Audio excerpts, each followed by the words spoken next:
Hello friends, मेरे digital classes में आप लोग का बहुत बहुत फिर से नए सेशन में स्वागत करता हूं। तो चलिए हम छत्तीसगढ़ के करंट अफेयर से यहाँ पे स्टार्ट करते हैं। सभी एग्जाम के लिए इंपॉर्टेंट जितने भी क्वेश्चन जो तैयार किए गए सभी आपके इंपॉर्टेंट है। सभी एग्जाम के लिए इंपॉर्टेंट, चाहे आप पीएससी प्री की तैयारी कर रहे हो, चाहे मेंस की तैयारी कर रहे हो, छत्तीसगढ़ पुलिस के लिए आप प्रिपरेशन कर रहे होंगे, चाहे छात्रावास अधीक्षक प्रयोगशाला हो, मतलब छत्तीसगढ़ के कोई भी एग्जाम पढ़ रहे होंगे तो सभी एग्जाम में जो है यहाँ से क्वेश्चन आपसे पूछे जाएंगे। चलिए स्टार्ट करते हैं सेशन को। पहले बार आए तो चैनल को सब्सक्राइब करके रख लीजिएगा ताकि नोटिफिकेशन आप तक पहुँच पाए। पिछले सेशन जो कवर कराया था उसको भी जाकर देख लीजिएगा। तो हाल ही में छत्तीसगढ़ के किस उत्पाद को जियोग्राफिकल यहाँ पे जो है इंडिकेस बोल जाता है, जिसको शॉर्टकट में जीआई बोलते हैं, जो जीआई टैग जो दिया गया है चीला को, नगरी दुबराज को, बस्तर कड़कनाथ को, या आपके सरगुजिया काजू को।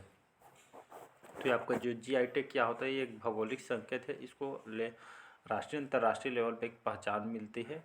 तो जो है हाल ही में जो हमारे छत्तीसगढ़ के जो है किसको जीआई टैग मिला हुआ है, तो इसका जो करेक्ट आंसर हो जाएगा, याद रखिएगा, बी ऑप्शन करेक्ट आंसर हो जाएगा। तो नगरी दुबराज ही आपका चावल की एक प्रजाति है हमारे छत्तीसगढ़ की। इस नगरी दुबराज को हाल ही में जो है सुगंधित चावल है, इसको जो है जीआई टैग यहाँ पे प्राप्त हुआ है। तो बहुत इंपॉर्टेंट क्वेश्चन, ये क्वेश्चन आ सकता है। और इससे पहले जो जीरा फूल है, ये भी चावल की प्रजाति है, जीरा फूल, इसको पहले से भी जो है इसको जीआई टैग प्राप्त हो चुका है। तो दोनों को याद रखिए, नगरी दुबराज को अभी दिया है, जीरा फूल को इसके पहले दिया जा चुका है। तो इसको याद रखिए, question b option correct answer हो जाएगा। नेक्स्ट क्वेश्चन, अगला क्वेश्चन देखते हैं। यहाँ पे छत्तीसगढ़ के किस महाविद्यालय को छत्तीसगढ़ इंस्टीट्यूट ऑफ साइंस के रूप में विकसित किया जाएगा? या फिर जो योगानंदम रायपुर को, आईजीकेवी रायपुर को, ये आपका इंदिरा गांधी जो कृषि विश्वविद्यालय रायपुर है, साइंस कॉलेज दुर्ग को, या साइंस कॉलेज रायपुर को। तो इसका जो करेक्ट आंसर हो जाएगा, डी ऑप्शन करेक्ट आंसर हो जाएगा। तो छत्तीसगढ़ के जो साइंस कॉलेज जो रायपुर में है, इस महाविद्यालय को छत्तीसगढ़ इंस्टीट्यूट ऑफ साइंस के रूप में जो है विकसित किया जा रहा है। छत्तीसगढ़ के रायपुर के जो साइंस कॉलेज है, इसको विकसित किया जाएगा। तो इसको याद रखिएगा, डी ऑप्शन करेक्ट आंसर हो जाएगा। अगला क्वेश्चन देखते हैं यहाँ पे। अगला क्वेश्चन देखते हैं यहाँ पे, छत्तीसगढ़ का पहला छत्तीसगढ़ी डिजिटल रेडियो स्टेशन का नाम क्या है? रेडियो मित्र, रेडियो मितान, रेडियो बाबू, या रेडियो संगवारी? तो इसका जो करेक्ट आंसर हो जाएगा, रेडियो संगवारी इसका करेक्ट आंसर है। इसे हमारे जो पूर्व मुख्यमंत्री थे भूपेश बघेल जी, इनके द्वारा ही छत्तीसगढ़ पहला छत्तीसगढ़ी डिजिटल रेलवे स्टेशन का नाम यहाँ पे रेडियो संगवारी रखा गया था। इसको जो है 2G स्पीड के साथ जो है ये छत्तीसगढ़ी डिजिटल रेडियो स्टेशन, जो भी आप यहाँ पे सर्च करके सुन वगैरह सकते हैं यहाँ पे, इसको याद रखिए। अगला क्वेश्चन देखते हैं यहाँ पे, 50 मिलियन टन कोयला उत्पादन करने वाला देश का पहला खदान कौन सा है? चिरमिरी, हिर्री, मैनपाट, या गेवरा? तो इसका जो करेक्ट आंसर हो रहा है, गेवरा माइंस सुने होंगे तो गेवरा माइंस जो है इसको जो ये जो गेवरा माइंस है, ये आपके 50 मिलियन टन कोयला उत्पादन करने वाला देश का पहला खदान है। याद रखें, पहला जहाँ पे जो शब्द आ जाएगा, पहला शब्द है, तो वहाँ पे समझ जाइएगा, अपने आप में ही इंपॉर्टेंट हो जाता है। तो देश का पहला खदान ये आपका गेवरा माइंस है, जहाँ पे जो है 50 मिलियन टन से भी ज़्यादा कोयला उत्पादन करने वाला मात्र देश का पहला खदान है गेवरा माइंस, जो एसीसीएल के द्वारा ही इसका जो है खनन किया जाता है। तो 50 मिलियन टन कोयला उत्पादन करने वाली देश का पहला खदान ये आपका गेवरा माइंस है। तो इसको याद रखें। अगला क्वेश्चन देखते हैं यहाँ पे, छत्तीसगढ़ की किस योजना को मार्च 2023 में CSIG ई गवर्नेंस अवार्ड दिया गया है? गोधन न्याय योजना को, रूरल इंडस्ट्रियल पार्क को, कृष्ण कुंज को, या मुख्यमंत्री मैदानी योजना को? तो इसका जो करेक्ट आंसर हो जाएगा, गोधन न्याय जो योजना है, इसको जो है इस योजना को मार्च 2023 में जो है ई गवर्नेंस जो है, इसमें CSIG ई गवर्नेंस अवार्ड इसको दिया गया है। छत्तीसगढ़ में गोधन न्याय योजना कब से इसको लाया गया था? इस योजना को 20 जुलाई सन 2020 को लाया गया था। एक नंबर ये यहाँ से क्वेश्चन पूछा जाएगा। तो ये जो है जो गोधन न्याय योजना को जो है ई गवर्नेंस अवार्ड यहाँ पे दिया गया है। चलिए अगला क्वेश्चन देखते हैं। हाल ही में किस जिले में दुर्लभ जीव यूरेशियन आटर देखा गया है? रायगढ़ में, कबीरधाम में, कांकेर में, या कोरबा जिला? तो इसका जो करेक्ट आंसर हो जाएगा, कोरबा जिला इसका करेक्ट आंसर हो जाएगा। तो ये आपका जो है विलुप्ति के कगार पर जो जीव है यूरेशियन आटर, ये जो है लोमड़ी जैसा दिखता है यूरेशियन आटर, तो कोरबा जिला में इसको देखा गया था। ये आपका दुर्लभ जो है मतलब विलुप्ति के कगार पर जो है खड़ा हुआ है।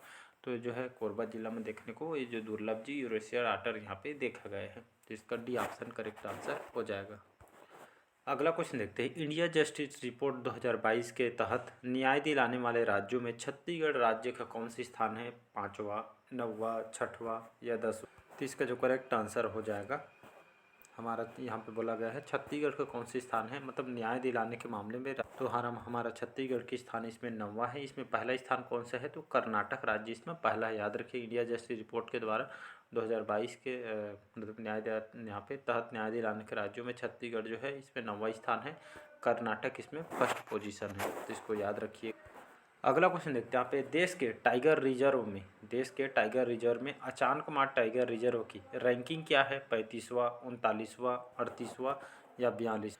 तो इसका जो करेक्ट आंसर हो जाएगा 39, 39वां रैंक है। याद रखिए अचानकमार टाइगर रिजर्व कहाँ पे है? जीती आपका मुंगेली जिला में है। तो मुंगेली जिला में है। तो ये आपका जो है बाघों का जो है मतलब इनकी संख्या का एक डाटा यहाँ पे पता किया जा रहा है टाइगर रिजर्व के। तो ये जो है इस रैंकिंग में 39 है अचानकमार टाइगर रिजर्व का क्रम है। तो ये जो है टाइगर के यहाँ पे जो है संख्या का पता लगाने के लिए इस तरह के यहाँ पे डाटा की जो रैंकिंग इसमें निकाली गई है। तो ये आपका अचानकमार का तो हो गया 39वां क्रम, और यहीं पे उदंती टाइगर रिजर्व का जो क्रम यहाँ पे 48 हो जाएगा। याद रखो उदंती का 48वां, अचानकमार का 39वां, और एक और है आपका इंद्रावती टाइगर रिजर्व, ये आपका 50वां क्रम है। ये तीनों को याद रखिए, कहीं से भी क्रम पूछा जा सकता है आपके। अगला क्वेश्चन देखते हैं यहाँ पे। चलिए अगला क्वेश्चन देखते हैं। किस ग्राम पंचायत को दीनदयाल उपाध्याय पंचायत सतत विकास पुरस्कार 2023 में प्राप्त हुआ है? पंतोरा को, बैहार को, करसा को या सांकरा? तो इसका जो करेक्ट आंसर हो जाएगा सांकरा। ये आपका धमतरी जिला में आते हैं। तो ये आपका जो है इसको जो इस ग्राम पंचायत को सांकरा धमतरी को इस ग्राम पंचायत को दीनदयाल उपाध्याय पंचायत सतत विकास 2023 प्राप्त हुआ था। ये आपके किस कारण इसको दिया है? तो स्वास्थ्य संबंधित यहाँ पे लोगों को इलाज करने के लिए जो है इसको स्वास्थ्य क्षेत्र में इसको जो है सतत विकास पुरस्कार 2023 प्राप्त हुआ है सांकरा जो स्वास्थ्य केंद्र है इसको। तो इसको याद रखिए। अगला क्वेश्चन देखते हैं। गैर अनुसूचित क्षेत्रों में मुख्यमंत्री आदिवासी परब सम्मान निधि योजना किस तिथि से शुरू किया गया था? 13 अप्रैल, 20 अप्रैल, 16 अप्रैल या 22 अप्रैल? तो इसका जो करेक्ट आंसर हो जाएगा 20 अप्रैल करेक्ट आंसर हो जाएगा। तो आदिवासी क्षेत्रों में जो मुख्यमंत्री आदिवासी परब सम्मान निधि योजना 20 अप्रैल को स्टार्ट किया था। एक तरह के यहाँ जो है फेस्टिवल जो हमारी कला संस्कृति है उसको एक तरह का बढ़ावा देने के लिए इस योजना के यहाँ पे लाई गई थी आदिवासी क्षेत्रों में। चलिए अगला क्वेश्चन देखते हैं। यहाँ पे छत्तीसगढ़ की पहली महिला अग्निवीर का नाम क्या है जी? ये क्वेश्चन तो आपसे पूछा जा सकता है कि इम्पोर्टेंट है बहुत। छत्तीसगढ़ की पहली महिला अग्निवीर का नाम क्या है? तो हेमा मानिकपुरी, हिसा बघेल, शोभा साहू या आपका यासिका वर्मा? तो इसका जो करेक्ट आंसर हो जाएगा हिसा बघेल इसका करेक्ट आंसर हो जाएगा। कहाँ के रहने वाली है? तो ये जो है दुर्ग जिला, याद रखिए हिसा बघेल जो है दुर्ग जिला के रहने वाली है और हमारे छत्तीसगढ़ की पहली महिला अग्निवीर है। याद रखिए पहली महिला अग्निवीर है हिसा बघेल जी। तो इसका सी ऑप्शन करेक्ट आंसर हो जाएगा। अगला क्वेश्चन देखते हैं। यहाँ पे छत्तीसगढ़ भू संपदा विनियामक प्राधिकरण के नए अध्यक्ष कौन बनाए गए हैं? संजय झा, संजय चौधरी, संजय निगम या आपका संजय शुक्ला जी?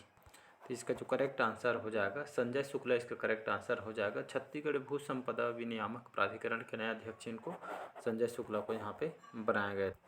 चलिए अगला क्वेश्चन देखते हैं। यहाँ पे एनीमिया मुक्त भारत अभियान में छत्तीसगढ़ का देश में कौन सा क्रम है? दूसरा, चौथा, तीसरा या 5वां क्रम? तो एनीमिया मुक्त भारत अभियान में छत्तीसगढ़ का कौन सा क्रम है? तो ये आपका 3rd क्रम है। कितना क्रम है? 3rd क्रम है। तो इसको याद।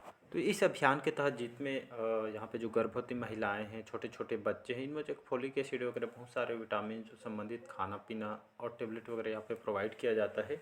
इसी मामले में आप इस अभियान के तहत यहाँ पे जो है देख रेख के मामले में छत्तीसगढ़ कौन से क्रम में है? तो 3rd क्रम में है। इसको याद रखिएगा। अगला क्वेश्चन देखते हैं। यहाँ पे छत्तीसगढ़ राज्य का पहला डॉपलर रडार किस स्थान पर लगाया जाएगा? जगदलपुर में, बलरामपुर में, कोरिया में या रायपुर में? तो इसका जो करेक्ट आंसर हो जाएगा रायपुर इंदिरा गांधी जो विश्वविद्यालय है यहाँ पे जो है इस डॉपलर रडार को लगाया जाएगा। डॉपलर रडार क्या होता है? तो डॉपलर रडार है, अभी देखते हुए मोबाइल में जो है मतलब सटीक जानकारी आपको मौसम की यहाँ पे नहीं मतलब एग्जैक्ट पता नहीं चलता, लेकिन जो ये रडार है, ये इस रडार को मतलब जो है ये लगभग सभी स्टेट में इसको दिया जाएगा रडार। रडार लगने से आपको जो सारी मौसम संबंधी जो जानकारी आपके रडार के माध्यम से एग्जैक्ट यहाँ पे पता चल जाएगी। इसलिए पे जो है इस जो डॉप्लर रडार जो है रायपुर के इंदिरा गांधी विश्वविद्यालय में लगाया जाएगा। तो रायपुर जिला रायपुर है तो रायपुर लगाइएगा, इंदिरा गांधी विश्वविद्यालय है तो इसको यहाँ पे लगा, जो भी ऑप्शन रहेगा उसे उसके हिसाब से आंसर को लगाइएगा। चलिए अगला क्वेश्चन देखते हैं। छत्तीसगढ़ के किस वरिष्ठ अधिकारी और साहित्यकार को वर्ष 2023 का साहित्य अकादमी पुरस्कार देने की घोषणा की गई है? नीरज चंद्राकर को, अभिषेक सिंह को, सुब्रत साहू को या संजय अलंग? तो इसका जो करेक्ट आंसर हो जाएगा संजय अलंग। 2023 का जो है इनको सरस्वती सम्मान इनको दिया जाएगा। हमारे छत्तीसगढ़ की कला और संस्कृति के बारे में लिखने के लिए इनको साहित्य जाने माने साहित्यकार हैं, लेखक हैं, तो इनको जो है इस जो छत्तीसगढ़ के इस वरिष्ठ अधिकारी को साहित्यकार को 2023 का जो है इनको साहित्य अकादमी पुरस्कार देने की घोषणा यहाँ पे किया गया है संजय अलंग को। बहुत ही ज़्यादा इंपॉर्टेंट क्वेश्चन है, इसको याद रखिएगा। अगला क्वेश्चन देखते हैं यहाँ पे छत्तीसगढ़ की बेटियों को वीरता के क्षेत्र में किनके नाम पर पुरस्कार देने की घोषणा की गई है? छत्तीसगढ़ की बेटियों को वीरता के क्षेत्र में जो स्पोर्ट्स के क्षेत्र में यहाँ पे तो लड़कियों को जो बेटियों को वीरता के क्षेत्र में किनके नाम पे जो पुरस्कार देने की घोषणा की है? मिनी माता डॉक्टर राधाबाई, भक्त माता कर्मा या बहादुर कलारिन के नाम पे दिया जाए। तो इसका जो करेक्ट आंसर हो जाएगा डी ऑप्शन हो जाएगा यहाँ पे करेक्ट। तो छत्तीसगढ़ की बेटियों को वीरता के क्षेत्र में यहाँ पे जो है बहादुर कलारिन जो है नाम पे इनके नाम पे जो है पुरस्कार देने के यहाँ पे मुख्यमंत्री भूपेश बघेल जी के नाम जो है इनके द्वारा घोषणा यहाँ पे किया गया था। तो डी ऑप्शन याद रखिएगा। चलिए अगला क्वेश्चन देखते हैं। छत्तीसगढ़ की किस राष्ट्रीय उद्यान में दुर्लभ नारंगी चमगादड़ पाया गया है? गुरु घासीदास राष्ट्रीय उद्यान, कांगेर घाटी राष्ट्रीय उद्यान, इंद्रावती राष्ट्रीय उद्यान या सीता नदी राष्ट्रीय उद्यान? तो इसका जो करेक्ट आंसर हो जाएगा कांगेर घाटी जो राष्ट्रीय उद्यान है कहाँ पे है? ये आपके बस्तर में है और हमारे छत्तीसगढ़ के सबसे छोटा राष्ट्रीय उद्यान है। तो छत्तीसगढ़ की इसी जो कांगेर घाटी जो राष्ट्रीय उद्यान बस्तर में यहाँ पे जो है एक दुर्लभ प्रकार के नारंगी रंग का चमगादड़ ये आपका यहाँ पे पाया गया था। ये भी क्वेश्चन आपसे पूछे जा सकते हैं। चलिए अगला क्वेश्चन देखते हैं। हाल ही में छत्तीसगढ़ की किस चोटी को पर्यटन स्थल का दर्जा दिया गया है? पलमागढ़ को, बदरगढ़ को, गौरालाटा को या अमरकंटक? तो इसका जो करेक्ट आंसर हो जाएगा गौरालाटा इसका करेक्ट आंसर हो जाएगा। तो छत्तीसगढ़ की इस चोटी को गौरालाटा जो चोटी है इसको जो है पर्यटन स्थल के रूप में इसको दर्जा दिया गया है। और अगर देखेंगे गौरालाटा जो चोटी है ये आपको छत्तीसगढ़ के कौन से जिला में है? तो सामरीपाट, बलरामपुर यहाँ पे स्थित है। ये हमारे छत्तीसगढ़ के सबसे बड़ी मतलब सबसे ऊंची चोटी है। 1225 मीटर इसके ऊंचाई है, तो इसको याद रखिएगा। अगला क्वेश्चन देखते हैं यहाँ पे। तो यहाँ से जो एक बार इसको देख लेते हैं, ये जो जितने भी चोटी वगैरह यहाँ से भी क्वेश्चन आपसे पूछा जा सकता है आपका। इसी तरह जो गौरालाटा जो चोटी है ये आपका जो है बलरामपुर सामरीपाट में स्थित है। बदरगढ़ का कहाँ है जी? बदरगढ़ का जो है आपके कौन सी जिला में है? तो मैकल श्रेणी आपके कवर्धा में आपका बदरगढ़ का चोटी स्थित है और लगभग 1176 मीटर इसकी ऊंचाई है। तो यहाँ से बहुत सारे क्वेश्चन आपसे जो है आपसे पूछा जा सकता है। और यहाँ पे पलमागढ़ का चोटी भी है। तो पलमागढ़ का चोटी कहाँ पे है जी? पलमागढ़ का चोटी आपके पेंड्रा लोरमी का जो पठार है यहाँ पे स्थित है। पलमागढ़ का चोटी लगभग 1080 मीटर इसकी ऊंचाई है, तो इसको भी याद रखिएगा। और यहाँ पे तो सभी को याद रखिएगा, आपसे क्वेश्चन कहीं से भी आपसे पूछा जा सकता है। छाता पहाड़ी कहाँ है? छाता पहाड़ जो है आपके कमेंट करके बताइएगा, छाता पहाड़ कहाँ पे है, कौन से जिला में? तो ये क्वेश्चन आपके पीएससी में भी क्वेश्चन पूछा गया छाता पहाड़, तो कमेंट करके बताइएगा। चलिए आज के हम सेशन यहीं तक रखते हैं, बाकी जो क्वेश्चन हम अगले पार्ट में क्वेश्चन को कवर करेंगे। जितना हो सके रिवाइज वगैरह करते रहिए, बार बार मॉक टेस्ट लगाइएगा, ज़्यादा से ज़्यादा एमसीक्यू क्वेश्चन लगाइएगा। कम से कम वीकली संडे चाहे सैटरडे को कम से कम जितना पढ़ें उसको बढ़िया रिवाइज कीजिएगा। रिवाइज बहुत ही ज़्यादा इम्पोर्टेंट होता है। रिवाइज जितना ज़्यादा हो सके रिवाइज पे कमांड जितना आप पढ़ें उसको रिवाइज भी करना है। कम से कम एटलीस्ट सैटरडे को देख के यहाँ पे करिएगा। तो चलिए मिलते हैं अगले पार्ट में। आज के सेशन में यही तक रखते हैं। अच्छा लगे तो चैनल को लाइक शेयर सब्सक्राइब कीजिएगा। Thank you.